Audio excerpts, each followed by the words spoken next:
나는 전능하신 아버지 하나님, 천지의 창조주를 믿습니다. 나는 그의 유일하신 아들, 우리 주 예수 그리스도를 믿습니다. 그는 성령으로 잉태되어 동정녀 마리아에게서 나시고 본디오 빌라도에게 고난을 받아 십자가에 못 박혀 죽으시고 장사된 지 사흘 만에 죽은 자 가운데서 다시 살아나셨으며 하늘에 오르시어 전능하신 아버지 하나님 우편에 앉아 계시다가 거기로부터 살아있는 자와 죽은 자를 심판하러 오십니다. 나는 성령을 믿으며 거룩한 공교회와 성도의 교제와 죄를 용서받는 것과 몸의 부활과 영생을 믿습니다. 아멘.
오늘 하나님께서 우리에게 준 말씀은 사무엘하 17장 23절 말씀입니다.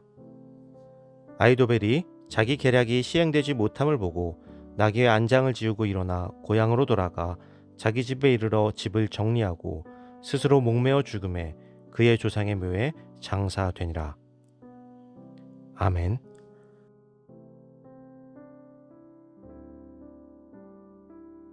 공의의 하나님 앞에서 라는 제목으로 오늘 말씀 나누겠습니다. 하나님께서는 압살롬의 반역을 다윗을 징계하기 위한 도구로 사용하셨습니다. 압살롬은 반역을 통해서 다윗에게 큰 고통을 안겨주었습니다.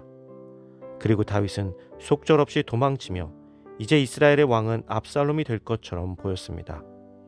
그러나 압살롬은 결국 왕이 되지 못했습니다. 그것은 하나님께서 허락하지 않으셨기 때문입니다. 더군다나 그는 잠시 권력을 차지한 상태에서 여러 악행을 저질렀습니다. 그 중에 하나가 다윗의 후궁들을 사람들 앞에서 범한 것입니다. 왕의 여자들이 아닌 아버지의 여자들을 범하는 악행을 사람들이 다 보도록 한 것입니다. 이 모든 일은 압살롬 뒤에 있는 그의 모사 아히도벨에 의한 것이었습니다. 아히도벨은 압살롬을 도와 자신의 개인적인 복수를 하려고 했습니다. 압살롬이 다윗의 후궁들을 범한 것도 굳이 하지 않아도 될 일이었습니다. 그러나 아히도벨은 압살롬을 자극하여 이와 같은 악행을 저지르게 만든 것입니다.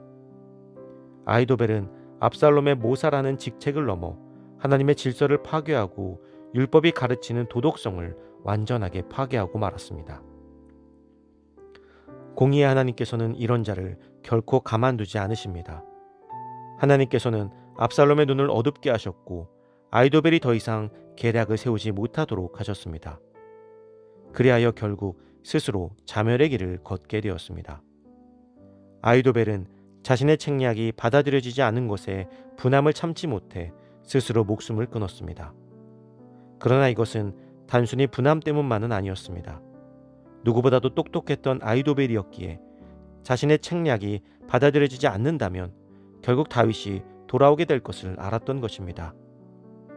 그는 일이 결국 자신의 뜻대로 되지 않음을 통해서 하나님의 진노를 깨달았을 것입니다. 이는 악인이 스스로 파놓은 함정에 빠져 파멸하는 모습을 우리에게 가르쳐 줍니다. 하나님의 공의는 어떠한 상황 속에서도 결국 앞으로 나아갑니다.